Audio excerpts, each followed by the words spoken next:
Avis vascular centre మన దేశంలోనే the best varicose vein hospital. Hello viewers, welcome to iDreams media. రీసెంట్గా చూసుకున్నట్టయితే అగ్ని ప్రమాదాలు అసలు ఎప్పుడు ఎందుకు ఎలా జరుగుతున్నాయి కూడా అంతుపట్టడం లేదు. నార్మల్గా వెళ్తున్నారు, అగ్ని ప్రమాదాలకి బళ్ళు ఆహుతి అయిపోతున్నాయి. అదేవిధంగా ఎంతో మంది ప్రాణాలు కోల్పోయిన పరిస్థితి కూడా మనం చూసాం రీసెంట్గా. ఏదో ఓ చోట అమ్మో నిన్న అయిందా, అమ్మో మొన్న అయిందా, అమ్మో ఈ రోజు కూడా అయిందా అంటూ కూడా ఎక్కడో దగ్గర అగ్ని ప్రమాదాలు సంభవిస్తూనే ఉన్నాయి. ఈ రోజు చూసుకున్నట్టయితే ఉమ్మడి విజయనగరం జిల్లాకి సంబంధించి విజయనగరం జిల్లా కేంద్రంలో ఉన్నటువంటి ధర్మపూర్ అనే గ్రామంలో గోమాతలు, అసలు గోమాతను చూసేసరికి ఎవరమైనా సరే ఎంతో పవిత్రంగా భావిస్తాం. ఎందుకంటే గోమాత ఉన్న చోట కోట్లాది దేవతలకు నిలయం అని కూడా మన హిందువులు విశ్వసిస్తుంటుంటాం. అందులో భాగంగానే గోమాతల్ని ఇంట్లో మనుషుల కన్నా ఎక్కువగా కేర్గా చూస్తుంటాం. అలాంటిది గోమాతలు ఇచ్చే పాల వల్ల వచ్చే డబ్బులతో కుటుంబ జీవనాధారం జరుగుతుంది అంటే ఆ కుటుంబానికి ఆ గోమాతలకి ఏదైనా అయితే వారు ఉండగలరా?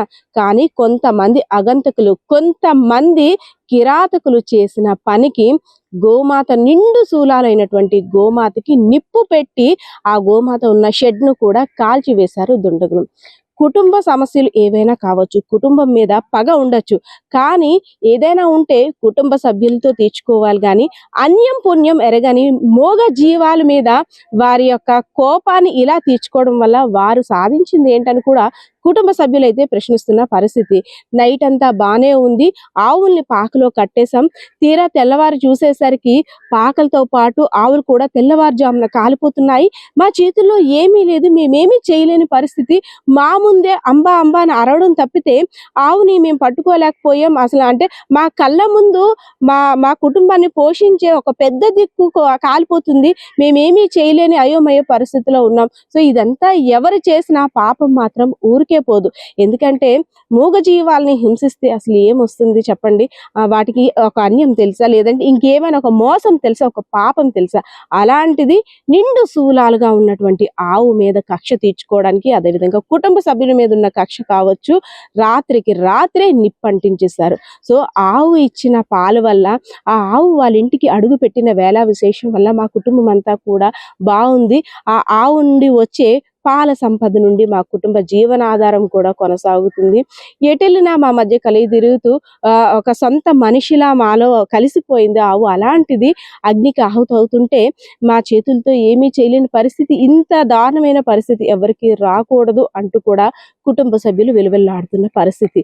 అదేవిధంగా ఇటు ఉమ్మడి విజయనగరం జిల్లాకి సంబంధించి పార్వతీపురం మన్యం జిల్లాలో కూడా ఒక అగ్ని ప్రమాదం నుండి పెను ప్రమాదం తప్పిందని చెప్పుకోవచ్చు. పొద్దున్న 6 గంటల నుండి దాదాపు 8 గంటల సమయం మధ్యలో పార్వతీపురం మన్యం జిల్లాలో ఒక ప్రైవేట్ స్కూల్ వద్ద ఆగి ఉన్న లారీ ఒక్కసారిగా మంటలు వ్యాపించాయి.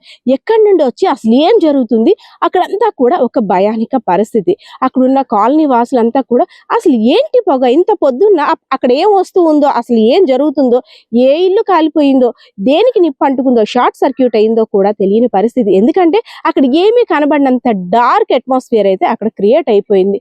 తీరా చూసుకున్నట్టయితే ఆగి ఉన్న లారీ యొక్క టైర్కి అంటే పైన కరెంట్ వైర్లకి షార్ట్ సర్క్యూట్ కారణంగా ఆ లారీకి ఉన్న టైర్లు దగ్ధమై కూడా చుట్టూ పొగలు కమ్మేసి అగ్ని ప్రమాదం సంభవించింది. సో వెంటనే అగ్నిమాపక అధికారులు కూడా అప్రమత్తమే మంటల్ని అదుపులోకి తీసుకువచ్చి పెను ప్రమాదం నుండి అక్కడ వాతావరణం అయితే తప్పించినట్టయితే కనిపిస్తుంది. ఎందుకంటే మరి కాసేపట్లో స్కూల్ పిల్లలు కూడా స్కూల్కి వెళ్ళడానికి రెడీ అవుతుంటారు.